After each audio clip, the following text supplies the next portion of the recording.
Hola, ¿qué tal a todos nuestros oyentes? En este episodio analizaremos un poco el desarrollo que la sociedad ha tenido a lo largo de la historia, así como algunos cambios sociales que han sido un parteaguas en el mismo.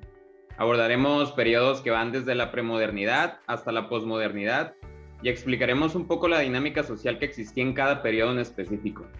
Mi nombre es Hugo. El mío, Ismael. Y yo, Gerardo. Comenzamos. Comenzaremos un recorrido histórico a través de algunos movimientos y acontecimientos suscitados en el periodo de la premodernidad para comprender un poco mejor los procesos detrás de dichos acontecimientos. Nos apoyaremos de los autores como Turain, Taylor, quienes aportan ideas similares en el hecho de que para que exista un cambio social tiene que hacer un movimiento social, ya que un movimiento social es un motor del cambio. La historia no cambia de forma lineal, es decir, los movimientos sociales no son los buenos contra los malos, ya que algunos de esos cambios resultan ser positivos y otros negativos. En este sentido, se dice que no estamos en una linealidad evolutiva. Por ende, la modernidad no es un proceso de evolución. Sin duda alguna, uno de los movimientos más significativos fue el liberalismo. Este cambio en la sociedad se dio aproximadamente entre el Renacimiento y la modernidad, más o menos a finales del siglo XVIII. La sociedad en aquel entonces venía cambiando de manera de pensar, pues antes de eso el devenir de la sociedad estaba regida por el azar de las figuras divinas que tuvieron su auge en el periodo clásico. Claro, el liberalismo fungió como un cambio en esta dinámica, pues como lo dice Francis Bacon, las personas empezaron a considerar la idea del cambio como algo plausible, y es aquí cuando las personas consideraron que el conocimiento racional podía cambiar las cosas, la naturaleza y mejorarla. Según Bacon, el cambio se manifiesta desde el punto de vista como dominio y control de la naturaleza y como aplicación del conocimiento para conseguir una mejora en la sociedad. Es aquí cuando el significado de cambio se ve regido por el progreso.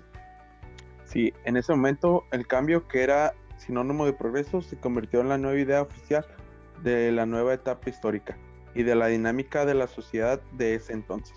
Según Theodor Adorno y Max Horkheimer, el proceso que para la Ilustración era avance de la razón y emancipación de la humanidad se manifestaría de un proceso técnico y económico.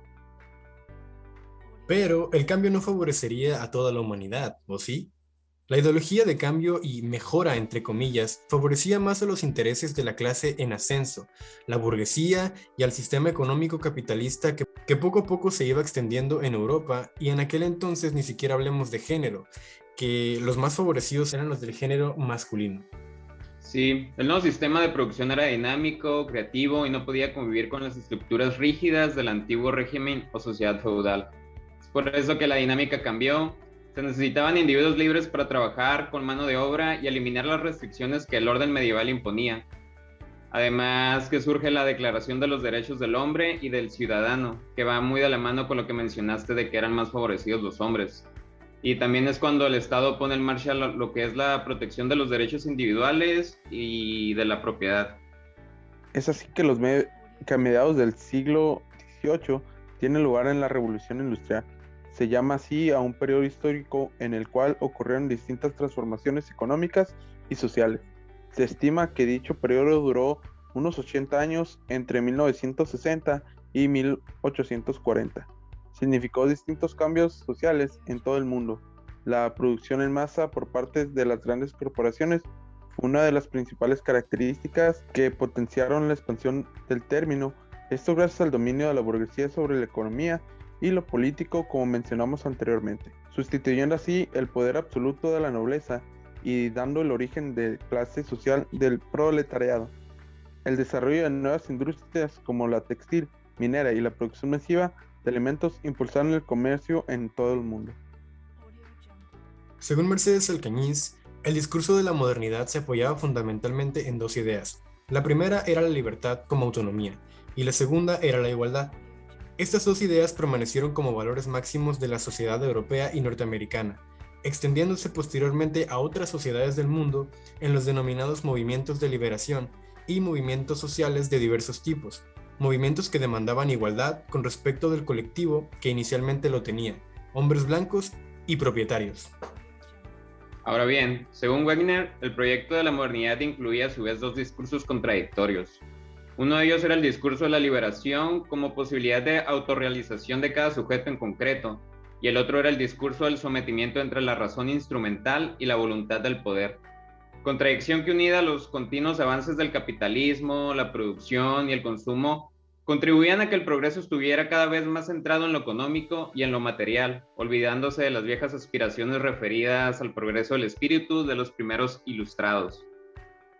Así es, según Bauza, en ese ambiente de euforia, en el progreso y en la burguesía, así como el desorden como consecuencia de las transformaciones económicas y sociales que existían en ese entonces, que surge y se consolida la sociología como una disciplina independiente, claro, apoyada con la consecuencia y el análisis de la dinámica social, con el fin de contribuir a un mejor proceso en la sociedad y de manera establecer un nuevo orden social. Sí, uno de los principales representantes de la sociología en ese entonces era Auguste Comte, quien, al igual que Saint-Simon, nos menciona que las principales preocupaciones que acontecían en esa época eran dos. La primera de ellas era la del progreso, la cual era este proceso natural, implícito en la naturaleza e historia humana, y la segunda preocupación era la de poner un orden, una sociedad que se encontraba desordenada a causa de la revolución industrial y todos los procesos que ya hemos mencionado, pues para Comte el progreso se basaba en el orden y en una evolución armoniosa del orden social. Otros individuos como Alejandro Martín Pluma, quien es funcionario de la Junta de Andalucía y trabajador social, expone varios de los aspectos fundamentales que tienen lugar en los procesos socioculturales de interacción en una sociedad promedio, aspectos que tienen que ver con la exclusión social, tales conceptos como oportunidades, normas, agencia, variabilidad, estrategias y control, así como otras, entre otras. Básicamente el poder de la agencia ya como motor de cambio utilizando términos como autonomía, eficacia, determinación y control para la autorregulación de un sistema, mejores oportunidades laborales para todos y para todas bajo una estructura de normas de socialización o reglas intrínsecas bajo las cuales los individuos podían relacionarse entre sí de forma más amena, discutiendo sus historias de vida y compartiendo puntos reflexivos al respecto, para crear propuestas innovadoras con la ayuda de la reformulación de un marco analítico en el cual se hable de estas oportunidades laborales, socialización étnica y socialización familiar, agencias y estrategias mediante las cuales esto será posible. Efectivamente, Gerardo. Es así que pasamos al periodo de la posmodernidad. De hecho, otro de los temas de suma importancia que hay que mencionar es el de la globalización. Hay un autor llamado Anthony Giddens quien nos habla de un gran debate con respecto a la globalización que se divide en dos grandes fases. En la primera nos cuenta que comenzó aproximadamente hace unos 20 años entre estudiosos y personas importantes sobre el cuestionamiento de la veracidad de la globalización en el mundo. Es decir, que en aquel entonces había personas que no creían al 100% que la globalización fuera un hecho real ni mucho menos comprobable. Cierto. La segunda etapa también expone que es en la cual nos encontramos hoy día, ¿no? La cual es mucho más intensa en términos generales. Los parámetros que cubre esta segunda etapa son bastante más extensos debido a la expansión del conocimiento y a la divulgación del término. Sin embargo, incluso al día de hoy existe cierta ignorancia en cuanto a la relevancia de la globalización en la sociedad. Pues se piensa que hace alusión meramente a aspectos del mercado a nivel mundial entre las grandes compañías. Y de hecho sí, es una parte importante de la misma, pero pues también abarca aspectos tanto políticos como económicos en el desarrollo sociocultural y el equilibrio social de todas las comunidades del mundo. Otro de los aspectos de la globalización trajo consigo fue la sociedad de la información. De acuerdo con Valderrama, la sociedad de la información sí es un proyecto hegemónico construido de manera sistemática y calculada desde por lo menos las últimas 4 décadas. Esto bajo el liderazgo de los países más industrializados del mundo, denominados como G7, cuyo grupo está conformado por Canadá, Estados Unidos, Francia, Italia, Alemania, Reino Unido y Japón, así como la Organización para la Cooperación y el Desarrollo Económico, en sus siglas OCDE, y la complicidad de los sectores hegemónicos de los países del tercer mundo. Entre los muchos aspectos que caracterizan a la sociedad de la información se encuentra la búsqueda de la implementación de programas públicos que aseguren el acceso informativo al total de la población. Impulsar la globalización mediante el uso y el desarrollo de las tecnologías de información y comunicación, promover el crecimiento de la infraestructura de las redes digitales, mantener libre el flujo y el conocimiento, tratar de capacitar a la ciudadanía en las nuevas tecnologías, incentivando el desarrollo de empresas base, desarrollar marcos regulatorios que protejan los derechos de propiedad intelectual y minimicen los riesgos e incertidumbres que el nuevo entorno de las tecnologías de información y comunicación traen consigo. Claro, las tecnologías de información y comunicación en la actualidad también ofrecen la oportunidad de implementar en la sociedad campañas pues beneficiosas que promuevan aspectos fundamentales para el desarrollo de una sociedad plena y funcional, desde una educación más completa e inclusiva hasta mitigar los daños ambientales de forma significativa. Esto puede abarcar muchos conceptos como, por ejemplo, en cuestiones de los aspectos políticos. Las tecnologías de la información ayudan a promover lo que es la coordinación nacional y la concientización ciudadana, generando individuos más capaces de tomar decisiones que impulsen pues un mejor futuro.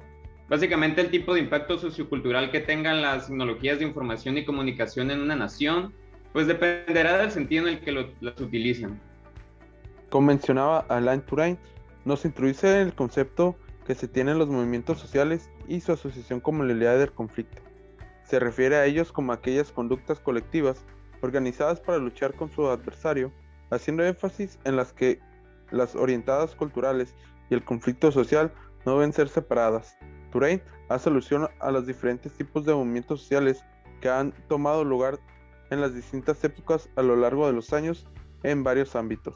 Por ejemplo, cuestiones democráticas, políticas, clásicas, culturales, tradicionalistas y ideológicas, etc.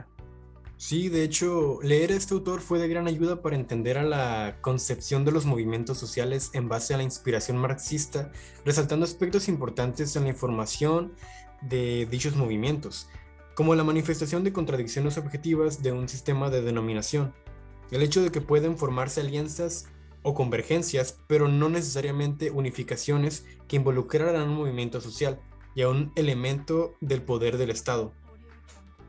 De hecho, es aquí donde se introduce el concepto del adversario, aquel personaje al que se sigue en el movimiento social. De igual forma nos habla del enjeu, una palabra derivada del francés cuyo significado puede ser interpretado como lucha. Es en esta parte del artículo en el que se presenta un modelo sistemático y triangular que toma lugar en un movimiento social, conteniendo la totalidad, la identidad y la oposición. Nos presenta una serie de ejemplos en los que los movimientos sociales pueden manifestarse dependiendo del contexto, así como el papel que cada uno de estos elementos anteriormente mencionados figura dentro del proceso comunicacionales que componen dicho movimiento. Y bueno, hemos llegado a la parte final de este capítulo, aunque antes de irnos nos gustaría resaltar algunos de los aspectos principales que incentivaron este contenido bajo una perspectiva dentro del área comunicacional, ya que todos aquellos cambios sociales impulsados por grandes movimientos históricos han sido posibles gracias al desarrollo de estos complejos procesos comunicacionales a nivel sociocultural. Es justo por eso que consideramos importante y necesario el estudio de esta ciencia y sus distintas áreas, especialmente cuando hablamos de aspectos que involucran a la interacción de un numeroso grupo de individuos, como el caso de los movimientos sociales.